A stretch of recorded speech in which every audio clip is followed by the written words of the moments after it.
الحمد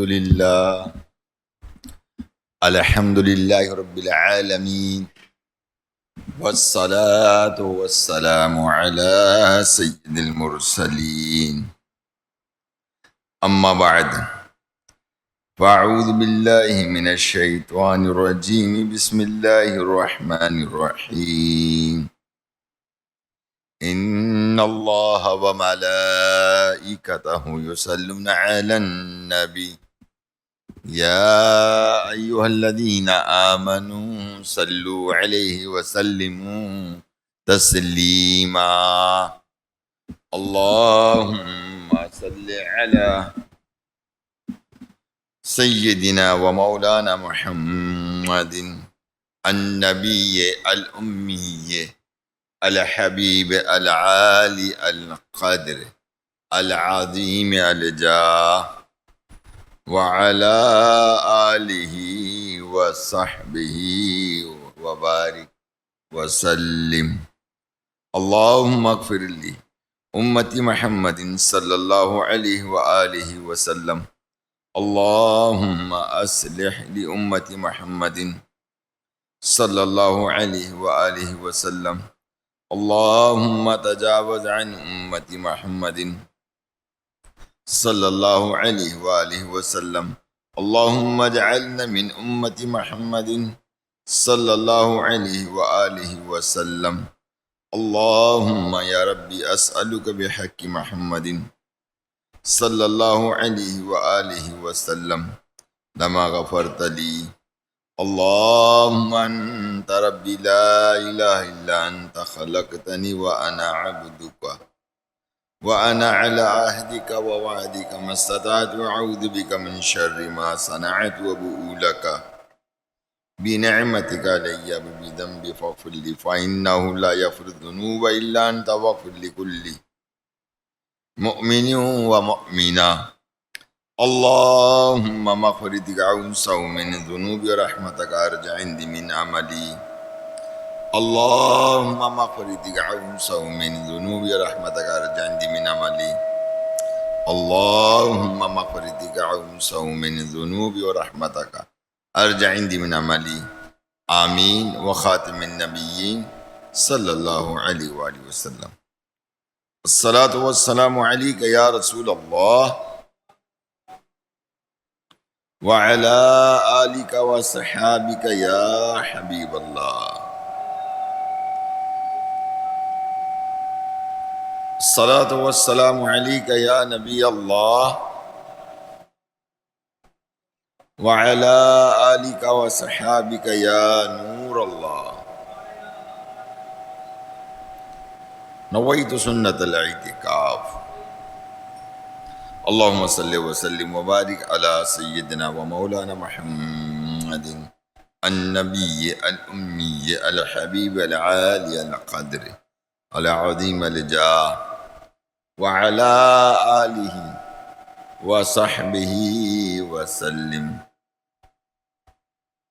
اللہ پاک کے آخری نبی رسول ہاشمی صلی اللہ علیہ وآلہ وسلم کا فرمان عالی شان ہے کہ جس نے دن رات میں میری طرف شوق اور محبت کی وجہ سے 3 مرتبہ درود پاک پڑھا اللہ پاک پر حق ہے کہ وہ اس دن اور اس رات کے گناہ بخش دے صلو علی الحبیب صلی اللہ علی محمد قال اللہ تبارک و تعالی فی القرآن الکریم وما خلقت الجن والانس الا لیعبدون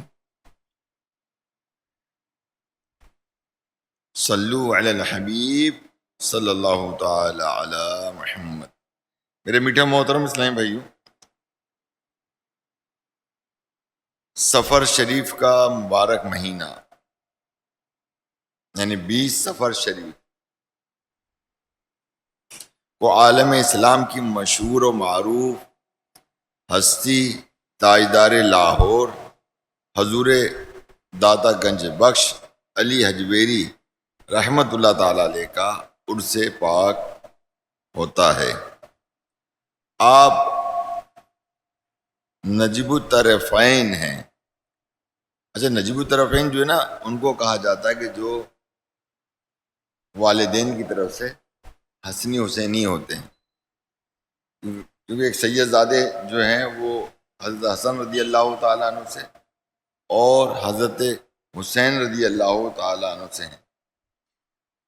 اور جو مطلب یہ کہ دونوں کی طرف سے اولادیں یکجا ہوتی ہیں، اور یعنی ان کی ماں بھی سید زادے حضرت حسن رضی اللہ تعالیٰ عنہ کے حوالے سے، اور یا والد حضرت حسین رضی اللہ تعالیٰ عنہ کے حوالے سے، ہے نا، کوئی بھی ہو تو وہ حسنی حسینی کہلاتے ہیں، حسنی حسینی سید. کم و بیش 400 ہجری کو دنیا میں آپ تشریف لائے تھے. 400 ہجری.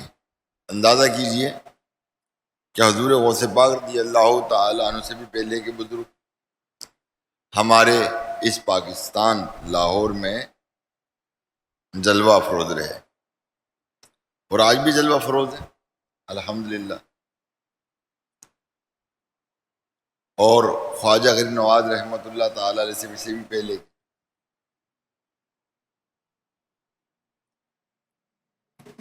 تقریباً 34 سال کی عمر مبارک، جب آپ کی 34 سال عمر مبارک تھی، اپنے مرشد کے کہنے پر لاہور تشریف لائے تھے ان کے حکم پر. یہاں انہوں نے نیکی کی دعوت کو عام کیا، دین اسلام کا پیغام پھیلایا، لوگوں کو قرآن و سنت کی تعلیم دی. اپنے اخلاق سے، کردار سے، کبھی اپنے بیانات فرما کر، کبھی کرامات دکھا کر بے شمار غیر مسلموں کو مسلمان کیا. جو پہلے سے مسلمان تھے انہیں شریعت اور سنتوں کا پیکر بنایا، کئی عالم بنائے، کئی لوگوں کو اپنی تربیت میں رکھ کر ولایت کے بلند مقامات تک پہنچایا. کم و بیش 30 سال کے عرصے میں آپ نے بر صغیر میں ایک انقلاب برپا کر دیا. پختہ قول کے مطابق آپ نے 465 سن ہجری کو اس دنیا سے پردہ فرمایا. آپ کا مزار مبارک لاہور میں ہے، اور آپ ہی کی نسبت سے لاہور کو مرکز اولیاء داتا نگر بھی کہا جاتا ہے.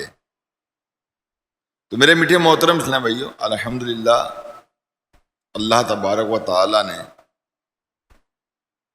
اپنے نیک بندوں کا انتخاب فرما کر، بلکہ یہ کہا جائے گا بندوں کا انتخاب فرما کر، انہیں نیک بنا کر، ولایت کا تاج پہنا کر، اور قرآن و حدیث کا علم عطا فرما کر امت کے درمیان انہیں رکھا، اور انہوں نے امر بالمعروف یعنی نیکی کی دعوت دی، اور گناہوں سے بچنے کا ذہن عطا فرمایا. اور ان تمام اولیاء کرام، بلکہ خود داتا حجویری رضی اللہ تعالیٰ عنہ، علم و حکمت کے ساتھ ساتھ آپ نے اپنے کردار سے بھی دین اسلام کی تبلیغ کی، اور جہاں جہاں ضرورت پڑی تو اپنی کرامات سے بھی حق کو ظاہر فرمایا. تو میرے میٹھے محترم اسلام بھائیو، اگر کہا جائے کہ پاکستان میں دین اسلام کو فروغ دینے کے لیے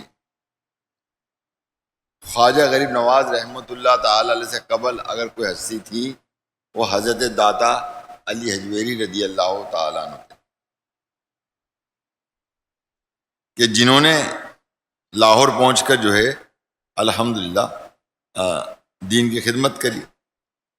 حضور داتا گنج بخش علی حجویری رحمۃ اللہ تعالی علیہ بہت بڑے ماہر عالم دین تھے، آپ نے کئی کتابیں لکھی ہیں،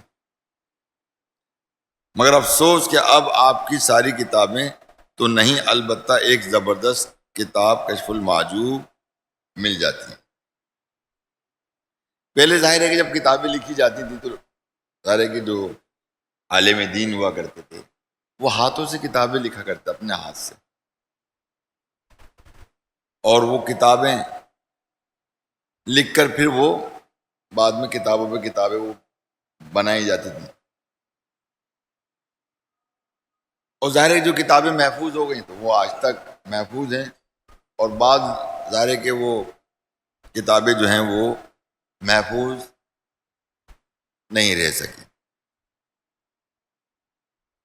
اور حضرت داتا علی حجویری رضی اللہ تعالیٰ عنہ کی اگر ہم زندگی پر نظر ڈالیں گے نا، اور ان کے عمل پہ نظر ڈالیں گے، ان کے کردار پر عمل ڈالیں گے، یہ بات یاد رکھیے کہ صرف اور صرف ان کی زندگی، ان کی سیرت پر پڑھنے سے میں آپ کو یقین کے ساتھ کہہ رہا ہوں کہ ان کے کردار اور ان کی سیرت کے حوالے سے جب ہم پڑھیں گے، سنیں گے، تو ہمارے دل میں اللہ تعالیٰ کی محبت معجزن ہونا شروع ہو جائے گی، جوش پیدا ہونا شروع ہو جائے گا، عشق مصطفیٰ صلی اللہ علیہ وسلم سے دل ہمارا لبریز ہو جائے گا، شریعت سے محبت ہوگی، جب محبت ہوگی تو اس پر عمل کرنا بھی ہمارے لیے آسان ہوگا، اور ان کی زندگی سے ہمیں طریقت کا سبق ملے گا، شریعت کے ساتھ ساتھ طریقت کا سبق ملے گا جو ہمیں سلوک کی منزل پہ لے جا کر عارف باللہ بنا سکتا ہے، اللہ کا ولی بنا سکتا ہے، ہماری نیتوں کو صاف و شفاف کروا سکتا ہے، اور ان کی سیرت سے اللہ تبارک و تعالی ہمیں معرفت جیسی دولت سے نواز سکتا ہے۔ میرے میٹھے محترم اسلام بھائی، آپ کی کتاب جو مشہور ہے کشف المحجوب، یہ ایسی ایک زبردست کتاب ہے کہ یہ بڑے بڑے صوفیاء کرام اس کتاب کو باقاعدہ پڑھتے بھی تھے اور اپنے شاگردوں کو پڑھایا کرتے تھے، تو اس وجہ سے یہ کشف المحجوب جو تھی وہ بچ گئی، محفوظ ہو گئی کتاب۔ اگر یہ پڑھائی نہ جاتی تو اور دیگر جیسے کتابیں ہیں کہ ان کی اور کتابیں میسر نہیں ہیں۔ اور کشف المحجوب کے جو معنی ہیں نا وہ کیا ہیں پتہ آپ کو؟ کشف المحجوب کے معنی ہیں دل کے پردے کھولنے والی کتاب، دل کے پردے کھولنے والی کتاب۔ خواجہ نظام الدین اولیاء رحمۃ اللہ تعالی علیہ فرمایا کرتے تھے کہ جسے پیر کامل نہ ملتا ہو وہ کشف المحجوب پڑھ لے کہ پیر کامل مل جائے گا۔ دیکھیں پیر جو ہوتا ہے وہ رہنما ہوتا ہے، کیا ہوتا ہے؟ آج کتنے جعلی پیر، ڈبہ پیر، یہ تو آپ کو ضرور ملیں گے، ہر ایک تعویذ بنانے والے کو ہم جو ہے اپنا پیر مان لیتے ہیں، پیروں کی طرح اس سے عقیدت اختیار کرتے ہیں، اور جہاں اصل مطلب طریقت اور شریعت ہے وہاں یہ سارے معاملات بندہ نہیں کر پاتا، کیونکہ وہاں وہ مقصد ظاہر ہے کہ اللہ سے ملنا ہے، اور یہاں مقصد دنیا کے مسائل کو حل کرنا ہے۔ کتنا فرق ہے ایک عامل کے اندر اور ایک اللہ کے ولی کی صحبت میں رہ کر شریعت اور طریقت پہ چلنا۔ تو پیارے میٹھے محترم اسلام بھائی، ظاہر ہے کہ دین اسلام پہ چلنے کے لیے ہمیں کسی نہ کسی رہنما کی ضرورت ہے جو ہماری رہنمائی کرے، جو ہماری رہنمائی کرے اور ہمیں اس راستے پر ڈال دے جس کو ہم کہتے ہیں صراط مستقیم، جس پہ ہمیں چلنے کی اللہ تعالیٰ توفیق عطا فرمائے، سیدھے راستے پہ چلنے کی توفیق عطا فرمائے۔ اور ظاہر ہے کہ دیکھیے کہ ایک طرف سیدھا راستہ ہے، ایک طرف الٹا راستہ ہے۔ اگر کسی کے پاس پیر کامل نہیں ہے یا اس سے وابستہ نہیں ہے تو یہ بات یاد رکھیے کہ اس کا جو پیر پھر شیطان ہے، جو مطلب یہ ہے کہ برے راستے پہ بندے کو لگاتا ہے، نفسانی خواہشات میں سے گرفتار کرتا ہے، دنیا کی رنگینیوں میں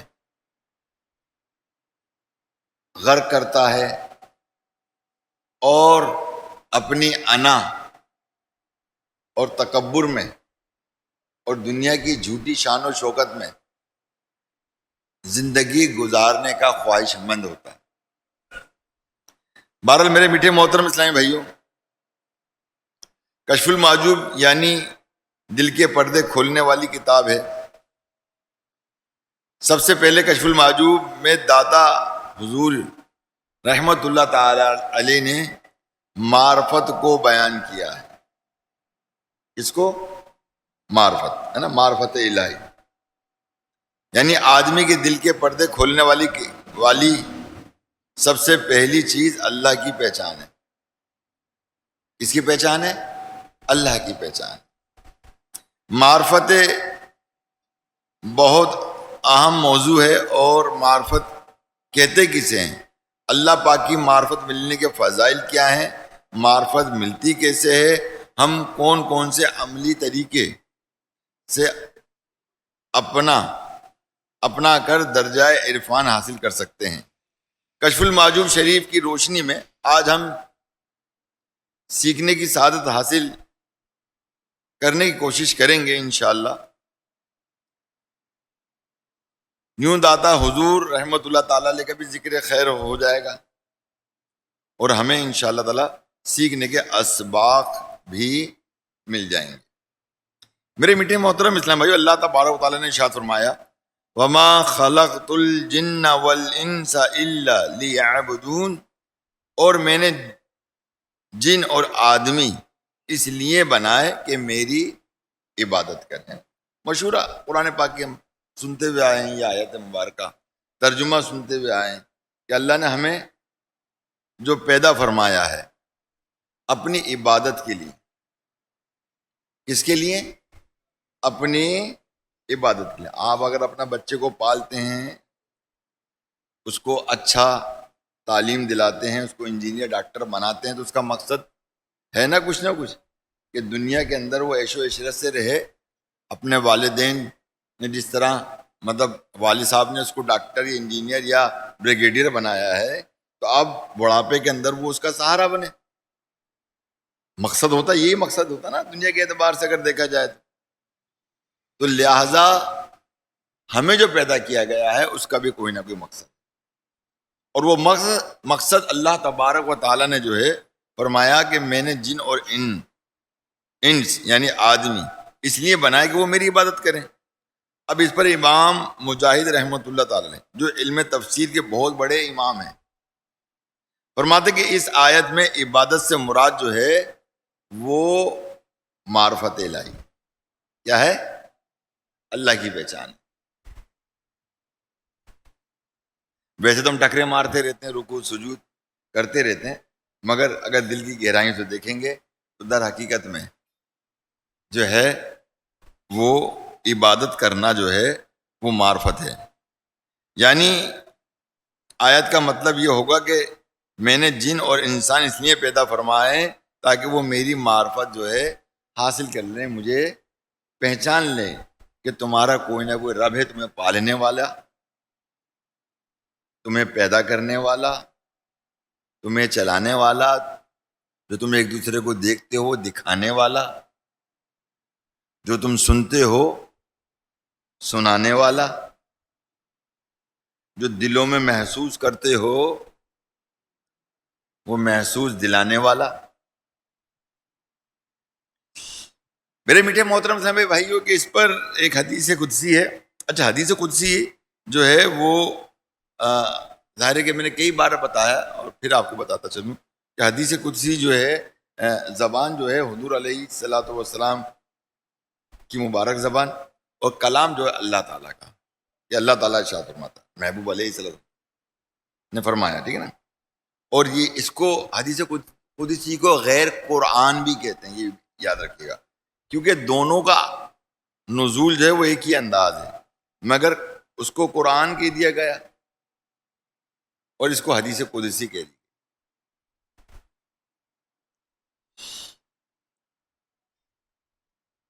حدیث قدسی جسے بڑے بڑے اولیاء کرام رحمت اللہ علیہم نے ذکر کیا، اور اس سے بڑے بڑے مسائل جو ہے وہ نکالے۔ اللہ تبارک و تعالیٰ ارشاد فرماتا ہے کہ میں ایک چھپا ہوا خزانہ تھا، بس میں نے چاہا کہ پہچانا جاؤں، چنانچہ میں نے مخلوق پیدا فرمائی۔ بس تو پتہ چلا کہ مخلوق کو پیدا کیا گیا اس لیے تاکہ بندے اللہ پاک کی پہچان حاصل کریں اور آداب بندگی سیکھیں، اللہ پاک کی کمال بندگی اختیار کریں۔ پیارے اسلام بھائی، یہاں پر یہ سوچنے کی بات ہے کہ ہمیں اس کائنات میں بھیجا گیا تاکہ اپنے خالق و مالک کی معرفت حاصل کریں۔ یہ صرف ایک کام ہمارے ذمے ہے، ذرا غور کیجئے گا کہ ہم مطلب یہ ہے کہ خالق و مالک کی معرفت حاصل کریں، یعنی اللہ تبارک و تعالیٰ کی جو معرفت ہے، پہچان ہے، وہ ہم حاصل کر لیں۔ یہ صرف ہمیں ایک کام دیا گیا جو ہمارے ذمے لگائے گا۔ پھر یہ کام پورا کرنے کے لیے دیکھیے کہ ہمارے لیے ہمارے رب نے کیا کیا اہتمام کیا۔ عام طور پر آپ دیکھیں نا، جب گھر میں شادی کسی بچوں کی ہوتی ہے اور جب پھول کھلنا کے سلسلے شروع ہو جاتے ہیں، ماں کی گود ہری ہو جاتی ہے، تو اب اس کی فکر کے اندر اس کے گھر والے، اس کے والدین اس کے لیے چیزوں کا اہتمام کرتے ہیں، اور جب پیدائش کا وقت آتا ہے تو اس سے پہلے اس کے کپڑے لتے، تولیا شولیا جو بھی کچھ ہے اس کا انتظام کر دیا جاتا ہے۔ جب دنیا میں آ جاتا ہے تو جھولے جھالے کھلونے نہ جانے کیا کیا چیزیں جو ہے اس کو خوش کرنے کے لیے یہ تمام چیزوں کا اہتمام کیا جاتا ہے۔ اور دیکھیے کہ اللہ تعالیٰ نے جب اپنی معرفت کے لیے ہمیں پیدا کیا اور ہمارے ذمے لگایا ایک کام کے لیے، اس نے ہمارے لیے زمین پیدا فرما دی، آسمان کا شامیانہ لگا دیا، درخت، پھول، پتے، باغات اس رب العالمین نے سجا دیے، بڑے بڑے پہاڑ، ٹمٹماتے ستارے، اربوں نوری سالوں پر پھیلی ہوئی کہکشائیں، پورا نظام شمسی، پھر زمین سے اگتے پودے، رنگا رنگ چیزیں، الگ الگ ذائقوں سے بھرپور پھل، سب کچھ بنا دیا گیا۔ سوچنے اور سمجھنے کے لیے عقل عطا ہو گئی۔ اللہ پاک کی معرفت حاصل کر کے صرف اور صرف اسی سے محبت کے لیے دل عطا کر دیا گیا۔ پھر چونکہ صرف عقل کافی نہیں تھی، لہذا اب ذرا غور کیجئے، صرف عقل ہی کافی نہیں تھی، لہذا اللہ تبارک و تعالیٰ نے انبیاء کرام علیہ السلام بھی بھیج دیے تاکہ تم ان کے ذریعے مجھ تک پہنچ سکو۔ کتابیں نازل فرما دی، ظاہر ہے کہ انبیاء ہر وقت تو نہیں رہیں گے دنیا میں، بظاہر دنیا سے تشریف لے جائیں گے، تو ان کی جو امت ہے ان کتابوں سے تعلیمات حاصل کر کے اللہ تبارک تعالیٰ کی معرفت حاصل کریں۔ ہماری ہدایت کے لیے سارے سامان کر دیے گئے۔ ان سب اہتمامات کے ساتھ اللہ تبارک و تعالیٰ نے ارشاد فرمایا، وَمَا خَلَقْتُ الْجِنَّ وَالْإِنسَ إِلَّا لِيَعْبُدُونَ، اور میں نے جن اور آدمی اس لیے بنائے کہ میری عبادت کریں۔ یعنی یہ لوگوں تمہاری پیدائش کا صرف اور صرف ایک مطلب ہے، قرآن پڑھو، انبیاء کرام علیہ السلام کی بات سنو، عقل کو پاک کرو، دل کو صاف کرو، اس ذریعے سے ہماری معرفت حاصل کرو۔ اس کا مقصد یہ ہے۔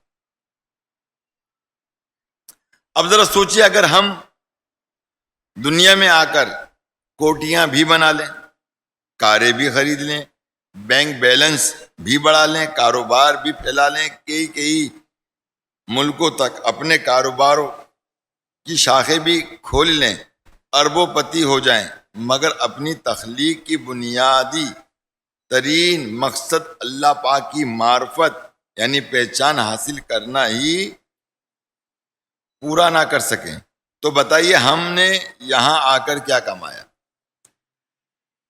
ایک شاعر نے بڑی خوبصورت بات کہی، سمجھنے والی بات ہے، دیکھیں بڑی بہت اہم بات کر رہا ہوں میں آپ کے سامنے، مجھے پتا ہے کہ میں یہ ساری باتیں اپنے وقت پر نہیں کر سکوں گا، مگر جتنا یہ باتیں آپ تک پہنچ جائیں سنتے جائیے، توجہ بھی رکھیں اور دل کی گہرائیوں سے سننے کی کوشش کریں۔ دیکھیے جس شاعر نے جو بات کی، کیوں شاعر بڑی چوٹ مارتا ہے، شاعر جو نا چوٹ مارتا ہے، اس میں بات بہت ساری چھپی ہوئی ہوتی ہے۔ شاعر نے کہا کہ اس جہان رنگ و بو میں آ کر، اس جہاں میں رنگ و بو میں آ کر گھر بنانا تھا، دیوار بنا بیٹھے۔ غور کیجئے گا، ابھی میں اس کی وضاحت بھی کروں گا اس شعر کی، کہ اس جہان رنگ و بو میں آ کر گھر بنانا تھا، دیوار بنا بیٹھے۔ مطلب کہ اس دنیا میں آنے کا مقصد تو یہ تھا کہ ہم دل پاک کرتے، اس دل کو اللہ پاک کی محبت کا گھر بناتے، مگر ہم نے کیا کیا؟ الٹا اپنے اور محبت الہی کے درمیان، اپنے اور معرفت الہی کے درمیان دیواریں کھڑی کر دی، کہ محبت اور دنیا کی دیوار کھڑی کر دی ہم نے، محبت مال کی دیوار کھڑی کر دی ہم نے، انا اور تکبر کی دیوار کھڑی کر دی، نفسانی خواہشات کی دیوار کھڑی کر دی۔ کتنی دیواریں ہیں جو ہم نے اپنے اور معرفت الہی کے درمیان کھڑی کر لی ہیں، بدقسمتی سے، کہ جس کی وجہ سے ہم معرفت الہی کی منزلوں تک پہنچ نہیں پا رہے۔ ایک مرتبہ حضرت شیخ شبلی رحمت اللہ تعالی علیہ لوگوں کے درمیان بیان فرما رہے تھے، آپ نے روز قیامت، حساب و کتاب وغیرہ سے متعلق بیان فرمایا، لوگ آپ کا بیان سن رہے تھے اور سن کر چیخیں مار کر رونے لگے۔ اس دوران حضرت ابو الحسین نوری رحمت اللہ تعالی علیہ کا وہاں سے گزر ہوا۔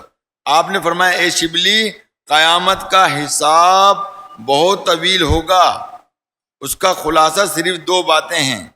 فرمایا جائے گا، اے بندے، ہم تمہارے تھے کہ ہم نے تمہارے لیے سب کچھ بنایا۔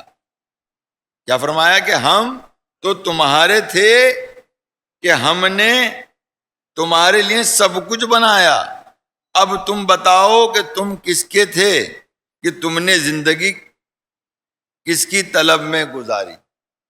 اللہ اللہ، کسی شاعر نے کہا، بڑا طویل ایک منظر جو ہے وہ کھینچ کے لے کر آئے تھے، مگر اس کے چند اشعار میں آپ کو سناتا ہوں، کہ فلک کا تجھے شامیانہ دیا، فلک کا تجھ کو شامیانہ دیا، زمین پر تجھے آب و دانہ دیا، ملے آبشاروں سے بھی حوصلے، پہاڑوں میں تجھ کو دیے راستے، یہ پانی ہوا اور یہ شمس و قمر، یہ موج و رواں کنارہ بھور، یہ سردی، یہ گرمی، یہ بارشیں، یہ دھوپ، یہ چہرہ، یہ قد اور یہ رنگ و روپ، اور اس پر کتاب ہدایت بھی دی، نبی بھی اتارے، شریعت بھی دی، غرض کے سبھی کچھ ہے تیرے لیے۔ اب غور کیجئے، کیا کہ کہ غرض کہ سبھی کچھ ہے تیرے لیے، بتا کیا کیا تو نے میرے لیے. کیسی چوٹ ماری ہے، بتا سب کچھ تو ہے سب تیرے لیے، تو نے میرے لیے کیا کیا.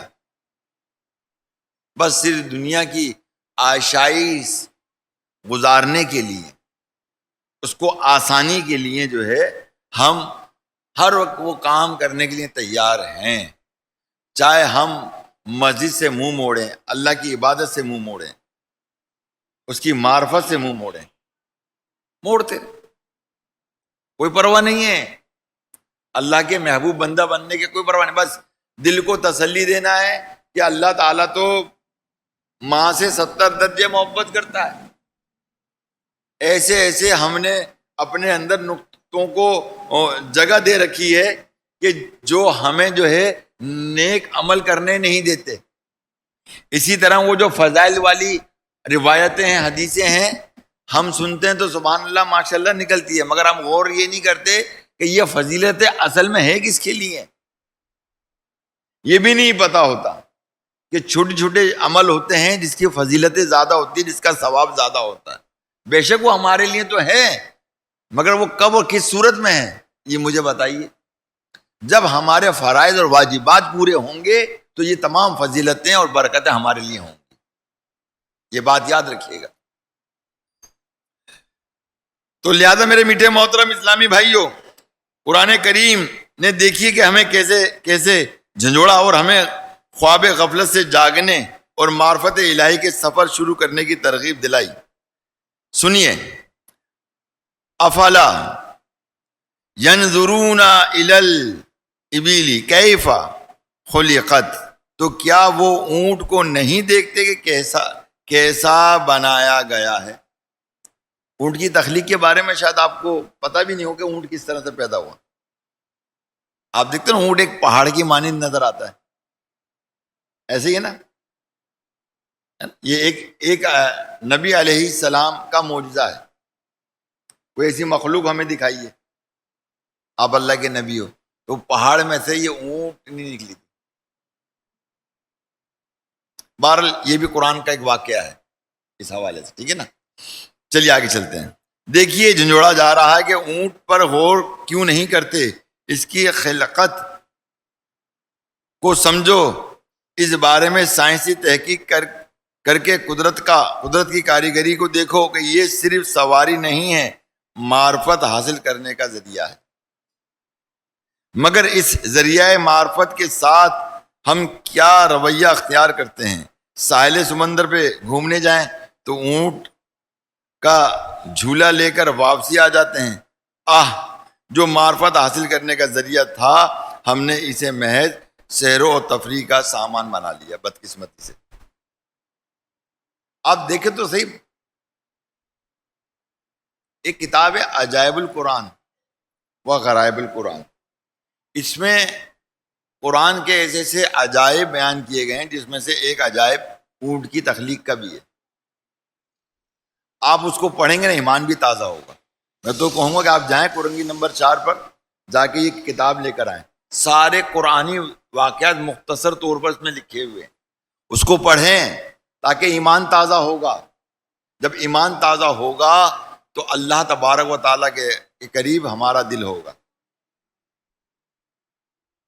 اللہ کے نبی علیہ الصلاۃ والسلام کی دی ہوئی شریعت پر عمل کرنے کا ہمارے اندر جذبہ ہوگا. اللہ تبارک و تعالیٰ ارشاد فرماتا ہے وَإِلَى السَّمَاءِ كَيْفَ رُفِعَتْ، آسمان کو کیسا اونچا کیا گیا ہے. آسمان ذریعہ معرفت الہی ہے، مگر ہم آسمان کو دیکھتے ہیں کہ تصویر بنانے کے لیے، مطلب دھنک یعنی بارش کے بعد رین بو ہے نا جب بنتی ہے، یعنی آپ دیکھتے نہیں ہیں، مطلب بارش کے بعد یار بڑا اچھا موسم لگ رہا ہے، بڑا خوبصورت آسمان ہے، ہم اس کی تصویریں بناتے ہیں، سیلفی بناتے ہیں اور اس کو اپنے کیمرے میں جو ہے محفوظ کر لیتے ہیں. شام کے وقت سورج غروب ہونے کا منظر بھی ہم کیمرے میں قید کر لیتے ہیں، مگر اس پر کبھی ہم غور نہیں کرتے کہ سورج جو ہے وہ مشرق سے نکلا اور مغرب میں غروب ہو گیا. دن اور رات. اللہ اکبر. دیکھیں وَإِلَى الْجِبَالِ كَيْفَ نُصِبَتْ, اور پہاڑوں کو کیسے قائم کیا گیا.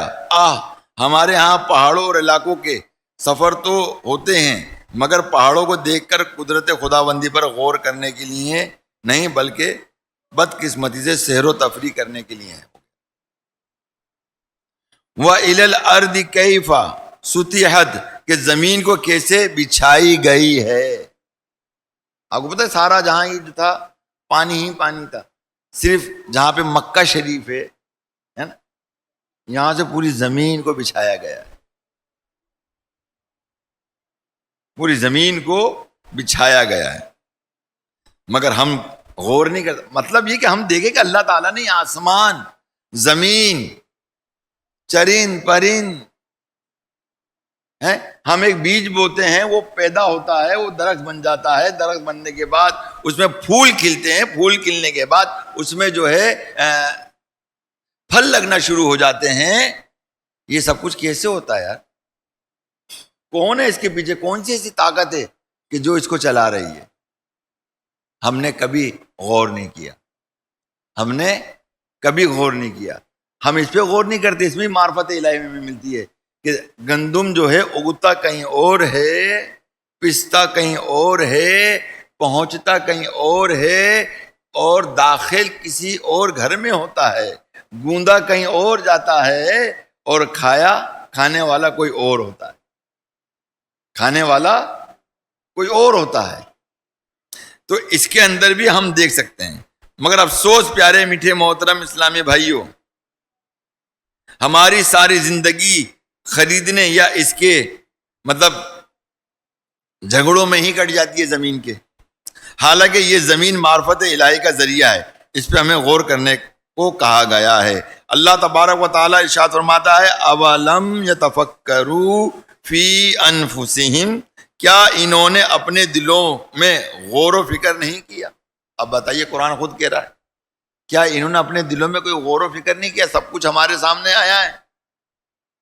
دیکھیے نا, اگر یہ مائک بنایا ہے, یہ مائک بنایا ہے نا, کسی نے بھی بنایا ہے یہ مائک. اب اس مائک سے اتنی سی آواز اتنی دور تک پہنچ رہی ہے, یہ کس طرح سے کام کر رہا ہے اور کس طرح سے اس کو بنایا گیا؟ بنایا بے شک انسان نے. دماغ کس نے دیا ہے؟ اللہ نے. دماغ کو جو ہے نا سلطان کہا گیا ہے, دماغ کو سلطان کہا گیا ہے. اور اس دماغ سے, اس عقل سے ہی ہم نے ہر چیز پر غور و فکر کرنا ہے. تو اس لیے تو اللہ تعالیٰ ارشاد فرمایا کیا انہوں نے اپنے دلوں میں غور و فکر نہیں کیا؟ جب ہم نے سائنسی اعتبار سے غور و فکر کیا تو ہم نے نئی نئی ایجادات بنا دی, نئی نئی ایجادات بن کے سامنے آ گئی. جیسے جیسے وقت گزرتا گیا تو کمپیوٹر ہماری پاس آیا, ایک جدید ایجاد کے. اور اس دور کی اگر کوئی جدید ایجاد ہے وہ کمپیوٹر ہے. کیا ہے وہ؟ بولیے. کمپیوٹر ہے نا. کیلکولیٹر کیا ہے بھائی صاحب؟ کمپیوٹر ہے. کیا ہے؟ کمپیوٹر ہے, کیلکولیٹر. صحیح نا. جہاں پر مطلب لوگ حساب کتاب لگانے میں گھنٹوں لگا دیتے اور یہ منٹوں میں حساب کتاب لگا دیتا ہے. اب یہ تو منٹوں میں لگا رہا ہے. جب ایک اسکرین کی صورت میں کمپیوٹر آیا ہمارے سامنے تو وہاں ایک کمانڈ لگائی, ساری چیزیں ٹوٹل ہو گئی. ایک کمانڈ لگائی, ایک کمانڈ لگائی, سب کا بایو ڈیٹا آ گیا. اب اسی میں اب کیا ہے کہ ترقی در ترقی ہوتی چلی جا رہی ہے. اے آئی آ گیا. اے آئی جو آیا تو اب اس کے اندر تو لوگوں کو حیرت میں ڈال دیا کہ جو لوگ محنت کر کے کما رہے تھے ہے نا, یہ اے آئی وہ سارے کام ایسے کر کے دے دیتا ہے آپ کو. سارے کام ایسے کر کے دیتا ہے کہ بندے کو حیران کر دیتا ہے.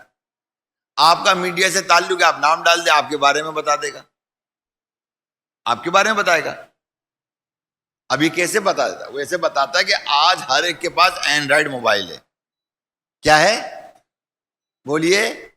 موبائل ہے اس کے پاس. کیونکہ ایک مرتبہ موبائل میں آپ کی یا گھر والوں کی تصویر گئی, بے شک ہم نے ڈیلیٹ کر دی, کوئی ڈیلیٹ نہیں ہے, ساری کی ساری سیٹلائٹ پہ محفوظ ہے. کہاں محفوظ ہے؟ سیٹلائٹ. ہمارا کردار، ہمارا فعل بھی سیٹلائٹ میں موجود ہے، کیونکہ جو سوچ ہم رکھ کر موبائل کو یوز کرتے ہیں اور وہی موبائل جس کو ہم نے یوز کیا وہی ڈیٹا بن کر جو ہے وہ سیٹلائٹ میں جا کے سیو ہو جاتا ہے. یہ کوئی کمال کی بات اتنی نہیں ہے کہ بھئی وہ آپ کے بارے میں بتا دیتا ہے. یہ تو سیدھی سی بات ہے. اگر کوئی ڈیٹا آپ کے سامنے موجود ہے کسی کا، تو اگر آپ کو پروگرامنگ کرنا آتی ہے کمپیوٹر کی، آپ وہ بھی آپ نکال کر آپ لے کے آ سکتے ہیں. میری بات سن، نکال کر آپ بآسانی لے کر آ سکتے ہیں کہ یہ اس طرح سے، یہ اس طرح سے. تو بہرحال پیارے میٹھے محترم اسلام بھائیو، کہنے کا مقصد یہ کہ جس نے بھی جو بھی چیز بنائی، اللہ نے اس کو وہ دماغ عطا فرمایا جس کے سبب اس نے بنایا. نہ دماغ ہوتا نہ بناتا، نہ دماغ ہوتا نہ بناتا، ٹھیک ہے نا، اور حیرت میں نہ ڈالتا، ہے نا. آج دیکھیں، آج لوہا اڑ رہا ہے، اڑ رہا نا لوہا، یعنی جہاز اڑ رہا ہے، اور کیسے کیسی اسپیڈ میں. نئے کتنے لوگ تو مر گئے اس کو بنانے کے لیے. اب میں بہت ساری باتیں کروں گا اس پر سائنسی اعتبار سے، تو آپ حیران بھی رہ جائیں گے، اور آپ بھی معلومات رکھتے ہوں گے، ایسی بات نہیں کہ نہیں رکھتے ہوں گے. تو بہرحال میرے میٹھے محترم اسلام بھائی، تو اس لیے تو اللہ تعالیٰ نے ارشاد فرمایا، کیا انہوں نے اپنے دلوں پر غور و فکر نہیں کیا؟ تو یہ تمام چیزیں جو ہیں جو انسان کے بنانے سے سامنے آئیں، اور جو اللہ تبارک و تعالیٰ کے بنانے سے سامنے ہیں، جس پر اللہ تعالیٰ نے کہا کہ اس پہ غور و فکر کرو. جب غور و فکر کرو گے تو بہت ساری چیزیں بھی آپ ایجاد کر سکتے ہو. میڈیکل ہے، وہ کیا ہے؟ وہ بھی قرآن سے ہٹ کے تو نہیں ہے میڈیکل. انسان کی پوری تخلیق، ماں کے پیٹ میں بچہ کیسے بنتا ہے، پورے قرآن میں اس کا ذکر ہے. کس وقت کیا کیا معاملات ہوتے ہیں، آپ ترجمہ پڑھو گے تو حیران رہ جاؤ خالی. تو بہرحال میرے میٹھے محترم اسلام بھائیو، مقصد آپ اس بات کو جان لیجئے. بس اتنا میں اس پہ اپنی بات کو مکمل کر کے ختم کرتا ہوں اپنا بیان، کہ اللہ تبارک و تعالیٰ نے ہمیں اپنی پہچان کے لیے پیدا فرمایا، اور اس کی پہچان اللہ تبارک و تعالیٰ کی عبادت اور ریاضت کے بغیر ہرگز ہرگز نہیں ہو سکتی. یہ بات یاد رکھیے گا. اور معرفت جبھی حاصل ہو سکتی ہے کہ جب ہم اپنے درمیان جو ہم نے، مطلب یہ ہے کہ دنیا کی محبت کی دیواریں کھڑی کر دیں، ہم نے انا کی دیواریں کھڑی کر دیں، تکبر کی دیواریں ہم نے کھڑی کر دی، شان و شوکت سے دنیا میں رہنے کے لیے، اپنی جھوٹی عزت کو بڑھانے کے لیے وہ دیواریں کھڑی کر دی، اور حقیقی محبت الہی سے ہم دور ہو گئے. جب دور ہو گئے تو ہم دور پڑے ہوئے. تبھی تو آج ہمارا دل چاہتا نہیں کہ مصلی پہ کھڑے ہو کر دیر تک نماز پڑھ لیں. ابھی امام صاحب لمبی وہ کر دیں، کیا کہتے ہیں، تلاوت کر دیں. امام صاحب کیا بات ہے، آج تو بہت لمبی تلاوت کر دی آپ نے. پھر وہ روایت، وہ حدیث، وہ چیز بیان کرنا شروع کر دیں گے کہ بھئی بوڑھوں کا خیال کیا کریں، بوڑھوں کا خیال کیا کریں. مگر نماز تو وہ چیز ہے، نماز وہ چیز ہے کہ اس میں لذت آنے لگ جائے تو جو کھانے کے اندر بھی لذت نہیں آتی، نفسانی خواہشات میں بھی لذت نہیں آتی، جو لذت اللہ تبارک و تعالیٰ کی عبادت اور ریاضت میں آتی ہے. اور جس کو ملتی ہے تو وہ رات بھر جاگ کر بھی عبادت اور ریاضت کرتا ہے، اور جس کو نہیں ملتی وہ فجر کے اندر بھی سوتا رہتا ہے، ظہر کی بھی اس کو فکر نہیں ہوتی، اس کو عصر کی بھی فکر نہیں ہوتی، اسے مغرب کی فکر نہیں ہوتی، اس کو عشاء کی بھی فکر نہیں ہوتی، اسے اللہ کا خوف بھی نہیں ہوتا. اس کو اگر خوف ہے تو دنیا کا خوف رہتا ہے، اس کو خوف ہے تو چھپکلی کا خوف رہتا ہے، اسے خوف ہے تو کیڑے مکوڑوں کا خوف اس کو رہتا ہے. کبھی غور نہیں کرتے کہ مرنے کے بعد ہم کو، ہمارے جسم کو کیڑے ہی کھائیں گے. دنیا میں رہ کر ہم مطلب ان چیزوں سے خوف میں ہیں، اور اصل خوف ہمارے دلوں سے نکل چکا ہے، جس کی وجہ سے آج ہم اللہ تبارک و تعالیٰ کے قریب جس طرح ہمیں ہونا چاہیے ہم نہیں ہیں، ہم نہیں ہیں، بالکل نہیں ہیں. تو لہذا پیارے محترم اسلام بھائیو، اپنی پہچان کرنے کی کوشش کیجیے کہ ہم ہیں کیا، ہمیں کیوں پیدا کیا گیا، ہم دنیا میں کیوں آئے، اور جب آئے تو اس نے ہمارے لیے کیا کچھ نہ کیا. کیا اس کا یہ احسان عظیم نہیں کہ 1,24,000 پیغمبر دنیا میں تشریف لائے، اللہ کی پہچان کرانے کے لیے، اللہ کی معرفت حاصل کرنے کے لیے، سلوک کی منزلیں حاصل کرنے کے لیے، عارف باللہ بننے کے لیے، ولایت حاصل کرنے کے لیے. کیا یہ کم نہیں کہ اتنے امتی گزرے، مگر ہمیں آخری نبی رسول ہاشمی صلی اللہ تعالی علیہ وآلہ وسلم کا امتی بنایا، اور ہمارے لیے توبہ استغفار کے دروازے کھول دیے، ہمارے لیے جنت کے دروازے کھول دیے، جہنم کے دروازے بند کر دیے۔ اب ہم خود اپنے عمل سے اپنے لیے جہنم کے دروازے کھول لیں، آپ خود کھڈے میں گرو، میں آپ کو بچاؤں، اور آپ نہ مانو تو میرا کیا قصور ہے بھائی؟ یا آپ کا کیا قصور ہے؟ سامنے والا خود ہی کھڈے میں گر رہا ہے، خود ہی غلاظت کھا رہا ہے، تو آپ کیا کر لو گے؟ مجھے بتاؤ۔ آپ نے تو اس کو روکنے کی کوشش کری نا۔ تو یہی کہ ہم جو ہیں اپنی نفسانی خواہشات کا کہنا مانتے ہوئے گڑھے میں گر رہے ہیں۔ قرآن و حدیث ہمیں منع کر رہی ہے، شریعت ہمیں منع کر رہی ہے، مگر کیا شریعت کو ہم پس پشت ڈال دیتے ہیں، بہت بڑی غلطی کرتے ہیں۔ اللہ تعالیٰ کی بارگاہ میں دعا کریں اللہ تعالیٰ عمل کی توفیق رفیق عطا فرمائے، آمین۔ و خاتم النبیین صلی اللہ علیہ وآلہ وسلم۔